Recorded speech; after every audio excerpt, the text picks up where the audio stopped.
Hi, this is Flo May with Alec Zeck, and I'm very happy and grateful that he wants to give me this interview, so for you to enjoy. Um, I am just starting as a presenter.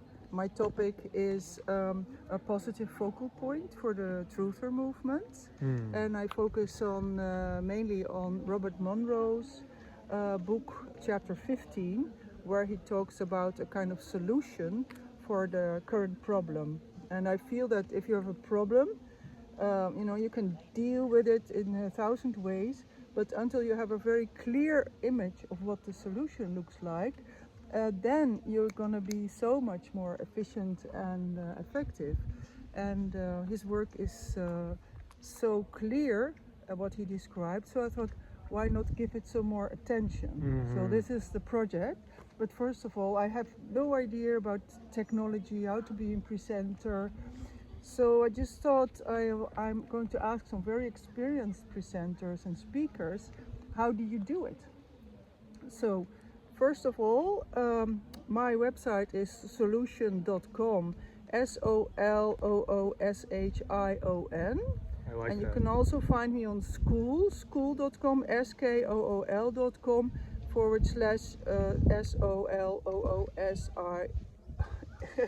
SOLOOSHION. Sorry. So, so would you please introduce yourself? Also, already, where can people find you? And maybe explain or tell me what happened that you are now speaking. Yeah. And what did you encounter, which was perhaps difficult, or challenges that had to overcome? 3.5 hours, okay? Please. So I'll So- summarize it relatively shortly. I grew up in a pretty chaotic, tumultuous environment, and as a result of the chaos that I was around and my family was around, my mom went to see a psychiatrist who proceeded to prescribe her multiple psychotropic medications, benzodiazepines, and SSRIs over the course of nearly 10 years. And again, this is an abbreviated version because there's a lot of fine details there. But in that 10-year time, my mom's health sort of went like this. It would have up moments and down moments, but over time, the up moments became less frequent, the down moments became more frequent. And in the down moments, and some of the worst examples, akathisia, which is where you're violently shaking, in and out of psych hospitals, multiple suicide attempts, just really incredibly dark, hallucinating. It was some of the darkest things that a son can witness happening to his mother, right? And we were actually looking at institutionalizing my mom permanently at this point because she came to the realization that the psych meds were making her worse. For those who are unfamiliar, when you have psych meds, is it okay? I keep going? Yeah, Okay. please. When you have psych meds and you are trying to withdraw from them, it is incredibly important that you taper. I'm no medical expert, that's not medical advice, but witnessing my mom cut cold turkey off of them made all of her symptoms way worse. So from 2015 through 2016, she was in some of the darkest moments, and we were looking at permanently institutionalizing her. And by chance, she was seeing a therapist in one of her up moments who was reading a new book that had just come out called A Mind of Your Own by Dr. Kelly Brogan. At that time, Kelly had her license and she had a practice in New York. For those who are unfamiliar with Kelly, she is like us, presumably those of you listening to this, that is very antithetical and against the mainstream way of medicine, against allopathic medicine, and very antithetical to it, the exact opposite, right? And so my mom made an appointment to go see Kelly, and that changed the entire trajectory of my family. My mom, by adopting a natural approach to health, was able to reverse a lot of the symptoms that she was dealing with. And again, we were looking at institutionalizing her. After seeing that happen with my mom, my wife, who I had just gotten married to, for the 7 years that I had known her up to that point, she had lupus and rheumatoid arthritis and was chronically inflamed, chronically ill on multiple immunosuppressive drugs, which led to side effects, which led to more drugs, et cetera, et cetera, et cetera. And multiple rheumatologists had told my wife that she'd always be this way, that she'd always just have to manage the pain, et cetera, et cetera. After seeing my mom drastically heal, we decided to try the same thing with my wife. So we tapered her off all of her medications. adopted a very natural approach to health. And when I say natural, focusing on what you're consuming, both in terms of food and like, content, what you're thinking about, putting your bare feet on the earth, moving your body more frequently, feeling your feelings, getting rid of the environmental toxins in your life. And my wife's health drastically improved in a matter of 4 months. And we made an appointment to go see a rheumatologist, and the rheumatologist said that her blood work basically showed that her inflammation levels were normal for the first time in nearly 10 years. And when he came in, he said, well, it looks like whatever drugs we have you on seem to be working. And we were like, she's not on any. And at that point, there's no intellectual curiosity on part of the doctor. It was just kind of a shoulder shrug and like, looks like you don't need me. And so that, and then the situation with my mom put me into a state of cognitive dissonance, obviously, because I'm like, here are these two people I love who adopted what these experts would call pseudoscience and quackery and drastically healed. And here my wife is presenting herself to this doctor, showing him to his face like, hey, I did the opposite of what you recommend. I got off the drugs and I'm better. And you're just shrugging your shoulders like, oh, okay, no big deal. You're not saying, oh, tell me more, please. And so that experience led to me obsessively researching all things natural health, and then subsequently led to me doing a lot of inner work, which I think inevitably happens for most people. As you start cleaning up the toxicity physically, you start naturally looking towards the toxicity, metaphysically, you could say, inside you, the emotions, thoughts, feelings, beliefs, traumas that you've stored. And by the time 2020 came around, I had done, I won't say a lot of inner work. I had done a decent amount of inner work, but a lot of research. I'm always doing more work. I don't think the work ever really truly ends. Anyone who says they're healed or they've done all the inner work, I think that's red flags for me. But by the time 2020 came around, I had done a significant amount of research and sort of just keeping it to myself with family and friends. But I felt so compelled to speak, so I did, and naturally grew a following.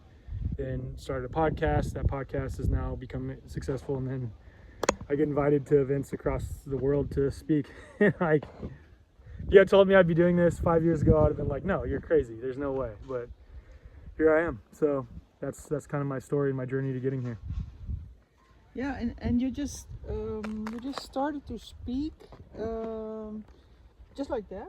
Literally just like that. Kind of naturally, just how did it go? So this is great. From zero to whatever in how much time? Yeah, so I started speaking, you could say, which effectively was going on Instagram, well, first going on Twitter, writing something that I thought about what was going on, screenshotting it, bringing it over to Instagram, and then naturally over time started growing a following based on what I was saying. Oh, yeah. And it's funny because at that time, I have a friend who's involved in this like MLM multi-level marketing business called Young Living, who is pretty high up in Young Living. And she reached out to me and she was like, Alec, I want you to come teach marketing to the people who are under my umbrella. I want you to teach them about marketing. And I was like, I don't know shit about marketing. I don't know anything about marketing. She was like, well, just come teach. And what I essentially shared is what I effectively still to this day share to other people. And it ebbs and flows. There's times where I've like tried to like, oh, what do people need to hear? That can sometimes be effective, don't get me wrong. Or what is something happening in the world that I think people need to hear a different frame on. But ultimately it comes back to, what do I authentically want to share? That's it. And how can I authentically express myself in that sharing? That's literally what it is. As simple as that. And I just have that as my guiding light, you could say. And I just try to be me as much as I can. In fact, like this festival that I run outside of San Antonio, Texas, called Confluence, I invited some absolute incredible people that I've looked up to. Tom Barnett, Andy Kaufman's spoken there a few times, Eileen McCusick, Veda Austin, Dr. Ethan Mutu Chen, some of the best people with circadian health, just incredible speakers. And I was running the event and I spoke the last day. And just before my talk, I'm feeling all nervous and anxious. I'm like, how am I gonna like follow these people and speak? Like, who am I? And it hit me just before I got on stage. Typically, before I get on stage, I pray, God, help me say what I like need to say, what these people need to hear, blah, blah, blah. right before I got on stage, it hit me instantly, and my whole demeanor changed, my whole mood changed. I gave one of the best talks I've ever given, and this was the prayer: God, help me be me. God, help me be me. That's it. And I went on stage, and I was myself. That's it. Wow.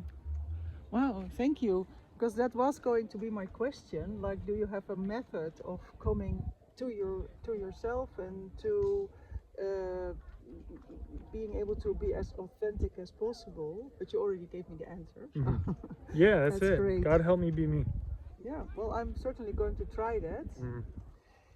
And because real quick on that, like for me, people want to, it's not even about the words necessarily, it's the feeling that they get from you. Like, you know the phrase, like people will rarely remember the words that you said, but they more so remember how you've made them feel, right? Yeah. It's the same way. Like, if I can go up there and express me authentically and not obviously prepare a presentation, things like this, like you saw I had a slideshow, but it's not necessarily as much about that.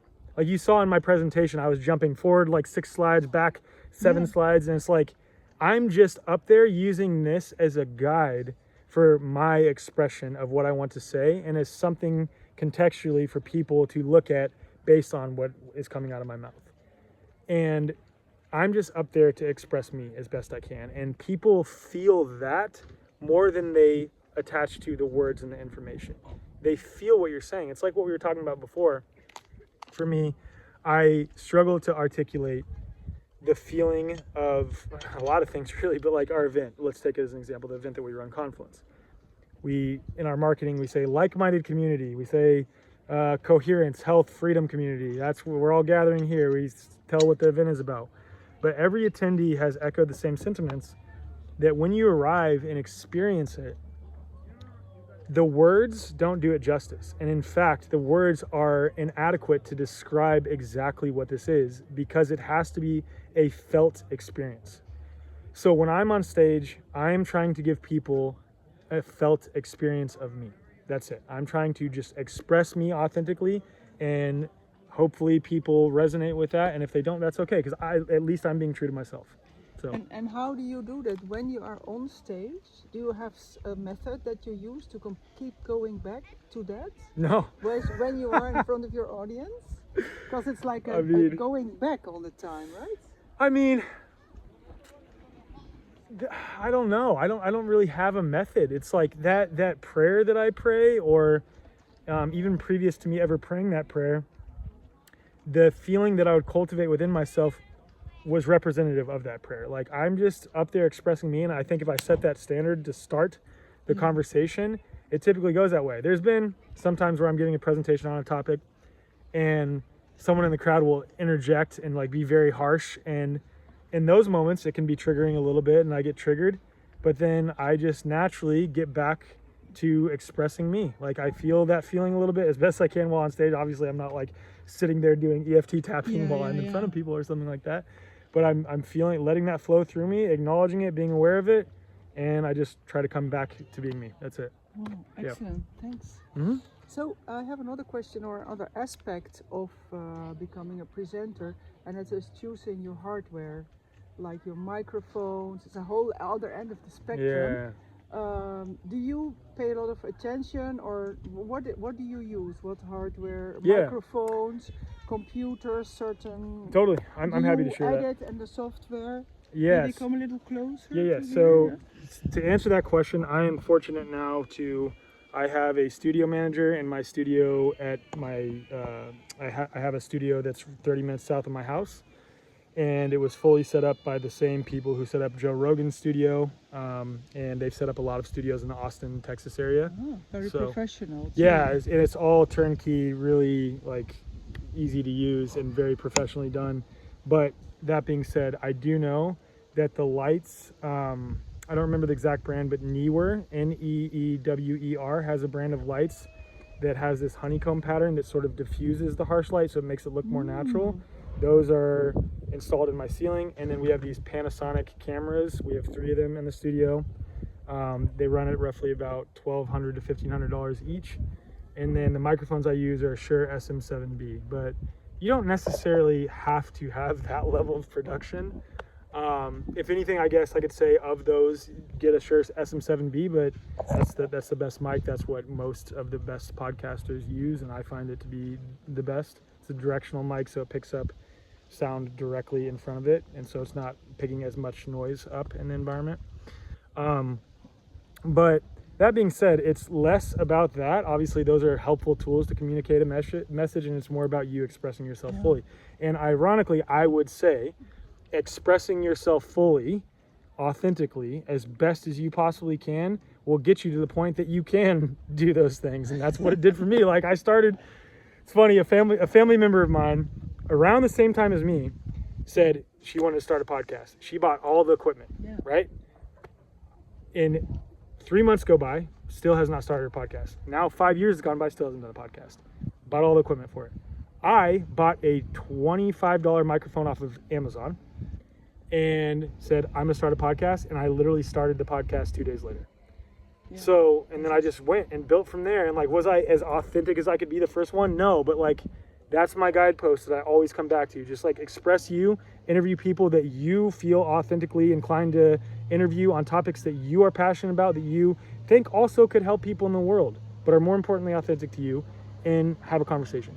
And that's what I do. And it has led to me now growing to the point that I have one of the top 0.5% of all podcasts in all categories in the world, one of the top alternative health podcasts in the world, in most English-speaking countries, and have my own studio. And that's what I do full time. So, yeah. Wow, yeah, excellent. I mean, as a beginning presenter, I mean, how could you come up with that story? So it's such a great value for me to hear all that.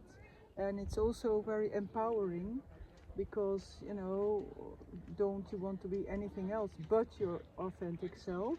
And often we think we have to be somebody else to be good or appreciated or something. So it's very empowering to hear that. Thank you. I appreciate that. Thank you. So another thing is, maybe it's a little bit boring subject, I'm not sure, but like software and editing. I don't do any of that anymore. Great. I'm fortunate again to have editors edit my episodes for me, but I can say previously I did use, for audio editing, just GarageBand on Apple. And then for video editing, I use whatever was the standard software that comes on Apple for that. And then I did download Final Cut after that and use Final Cut for video editing. But luckily I don't have to do that anymore. I have editors who edit my stuff for me, which is great. Yeah, and I'm technologically deficient, you could say. I'm not as technologically inclined, which is great. Okay, so, that's great. So you don't have to be very tech to be able to do it. But again, you can do it yourself. Like the GarageBand and then whatever the standard software on Apple, in my opinion, is sufficient enough to edit your own content and upload it. Again, as long as you're not doing like a full-scale studio production, then in that case it requires editors, in my opinion. I wouldn't feel good enough to edit my own stuff. But then there's also people that you can hire from East Asia who do this type of editing for very, very cheap. Just find another podcaster you know, message them and say, hey man, I'm trying to get into podcasting or just making content. What do you use for editing? And reach out to them and they'll hook you up. Great, thank you. Yeah. So, so you say you have already a large audience. Did you do a lot of marketing specifically to build your audience, and are you still doing that? And what's working the best for you? Yes and no. What I mean by that is no when it comes to my own personal stuff. Like I just share my message and I've grown a following doing that. Yes, when it comes to events that I do. Like when I put on my own virtual events like the End of COVID, which is a virtual series, 108 hours of education covering every single detail of the COVID agenda. That, yes, we did market that. And marketing, again, just looks like asking those who are involved with the project to just share amongst their following to help get eyes on the product. Similar to this event, like the organizer of this event reach out to us and say, hey, would you make a video or would you post about this? Would you share it to your email list? Same type of thing. But aside from that, no, I've never paid for marketing, never done any marketing, anything. I just share my message and then people will find it. So it doesn't have to be hard, actually. No. So, and the other aspect of spending a lot of time on saying what you want to say is money. You need to eat. Mhm. And so how does that work for you? Yeah, What that's is a great question. interesting? Oh man, I would be lying if I were to say that I've always been super financially abundant doing this. That is not the case. With that being said, though, I'll give you an example. In 2023, just before I released the end of COVID, at that time I had 2 kids. Now I have 3. 2 kids, a wife, a family to provide for. Right? My wife's not working; she's a stay-at-home mom. We had $4 in our bank account, and I'm like, there's been there's been multiple times that I'm like, I'm done with this space. I have a degree in engineering. I'm just going to go get an engineering job. That's what I'm going to do. Multiple times, to the point that at times I've submitted my resume to companies to try to go work with them actively. But in hindsight, each of those times, money came and was provided for every single time. And the more that I just trust in that and trust that I'm following my path, the more that I'm provided for. And abundance doesn't just come financially. It could come as a gift from someone. It could come as like someone volunteering, like, hey man, I see that you're struggling with this. I want to help you for free and give you my time because you've been so impactful. By you speaking authentically on your message, it has impacted me so much, so I want to give my time to help you with XYZ. Wow. So That's with that, wonderful. the way that I do monetize now, so it's via 3 ways. One is that we have on my podcast, I have podcast sponsors, and those are brands and products that I actually use and support, like Dr. Tom Cowan New Biology Clinic. They're a sponsor. They've been a sponsor for the past 2.5 years. Remedy Academy, which is a homeopathic production organization and also homeopathy academy. They sponsor my podcast. Raw Optics, which is a blue blocking company, they sponsor my podcast. Actually use their product. Paleo Valley, they have a 100% grass-fed bone broth, protein powder, and a bunch of grass-fed, grass-finished protein bars. I 100% use their products. So they give sponsorship advertisement money, and I'm very fortunate and very grateful for that because I actually endorse their products. So that's the thing, is like, there are a lot of people who like, I need the money, and like, I get that, and they will have someone sponsor them that they're not really aligned with, or they're taking money from people that they're not aligned with, and that just doesn't feel good to me.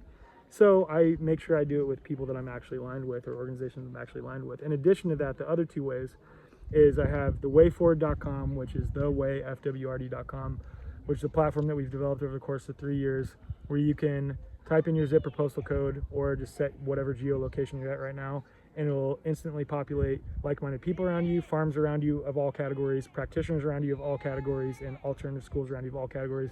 Also adding restaurants here soon of all categories. And it's a way for the health, truth, freedom community to sort of connect with each other across the earth, and it works really well. So that is $99 annually to be a part of that, which we're working on a monthly option right now too. And we receive funding from that obviously as well. And then the third way would be affiliate deals for any of the product sponsors that we have, or we have a marketplace on our website of a bunch of different brands and products, and anytime someone purchases through them, we get a 10% kickback. So those are the 3 ways that I've monetized. Yeah, and what is also what I recognize is this theme of authenticity, because then you also want to be authentic with the products that you sell. Yeah. And I can see that it's really working for you, and I like the idea a lot, because it's the best feeling to do it like that. Yes. And then if you can also make money like that, it's a very good strategy. Yeah. So, and my last topic is fans or followers. Because like I said also to Mark Devlin this morning, 2 years ago it was my first Acapulco, and I was amazed that everybody was so open. You can talk to everybody. But then some of the presenters, I was like approaching them, and they cringed, kind of. So I wonder, but not all. So, and then sometimes there's this also that I am actually a little starstruck, and I don't even see approach them as an unknown person. I already come with those ideas that I have around them. So, what are your thoughts and feelings on that subject? Yeah, so obviously there's categories of people who are extremely introverted and get overwhelmed by people coming up to them, and I can see that. I've had times where that's happened at events that I've been a part of, and at the same time, like, it requires you exercise your own intuition and critical thinking. I think for some it is what I just mentioned, and for some it's like, if you're unable to just hang out with people, are you really the same individual that you're portraying yourself to be online? I don't know. I'm not saying that it definitively proves or indicates that, but it's just a question that comes up for me because I've been in spaces where like, oh, I really love that dude's message online, and then in person I'm like, he does it like he can't even hang out, Yeah, right? that's Like he it. can't even have conversations. He is always off by himself, or he just comes to speak and then he leaves immediately. And for me, like, I come to these events, I don't attend. I attend some of the talks, but I don't attend any of the talks. Likewise, like my really good friends who I've connected with, I don't expect them to attend my talk. I don't. For me, it's about connecting with people. Like that's what matters most to me. Genuinely, that is what matters most to me.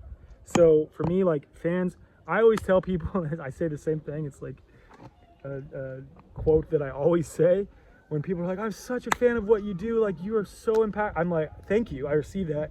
And I'm just a dude. I'm literally just a normal dude. Like any of you watching this, I'm just a dude, and I hope you can also be just a dude or dudette girl and take your authentic message, and if you haven't found it yet, do that inner work that only you can do. Reflect on what are you actually passionate about, what do you enjoy. The ultimate gift, the ultimate sign of success in my opinion, is being able to do what you are authentically passionate about while getting paid for it. That is the ultimate sign of success. And it doesn't mean you make millions of dollars. It doesn't mean you make hundreds of thousands of dollars. I don't. It means you are doing just enough to be able to provide for your family while still like hopefully being your own boss to set your own hours and doing what you're passionate about. And maybe you haven't discovered that yet. Maybe you have discovered that, but you're still on the journey of building up to that point. You just got to trust the process. I know that's a thing people say constantly, but genuinely, when I reflect back on my journey, in those moments where I was like about to lose it all, looking for normie jobs, I'm so glad I didn't go do that because I was provided for thereafter just as long as I stayed on that authentic path every single time. Every single time. So. Well, yeah, thank you. Yeah. Yeah, it's fantastic. And I heard a lot of things that I'm certainly going to use. And I hope you also heard some very valuable tips. And you're going to use this information to spread whatever you find important to bring outside and to say and express. So, well, until we meet again. Yeah, thanks thank a you, lot. Flo. Thank you so much. Goodbye. Bye. Bye-bye. Ciao.